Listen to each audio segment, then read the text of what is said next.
ఎందుకని లంగ్స్ సరిగ్గా లేకపోతే కనుక అంటే మనకి ఎందువల్ల లంగ్స్ పాడవుతాయి, పొల్యూషన్ వల్ల పాడవుతాయి. అలాగే ఇంకా అంటే సిగరెట్ కాల్చే వాళ్ళు, ఇలా డ్రింక్ చేసే వాళ్ళు, వీళ్ళకి లంగ్స్ క్యాన్సర్ వస్తుంది. అలాంటి అంటే ఏ అలవాట్లు లేని వాళ్ళకి తొందరగా రాదు. కానీ మనం కూడా చాలా జాగ్రత్తగా లేకపోతే కనుక లంగ్స్ అనేవి పాడవుతాయి. అలా పాడవకుండా ఉండాలని మనం ఏం చేయాలి, ఎక్కువ ఆక్సిజన్ని లంగ్స్కి పంపించాలి.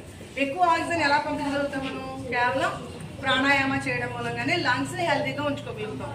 అందుకే మీకు అన్నిసార్లు చెప్పేది ప్రాణాయామ చేయండి, మెడిటేషన్ చేయండి అని. ప్రాణాయామ చేయడం మూలంగా అంటే ఎక్సైల్ చేయడం, ఇన్హేల్ చేయడం మూలంగా మన లంగ్స్ అనేవి చాలా స్ట్రాంగ్ అవుతాయి.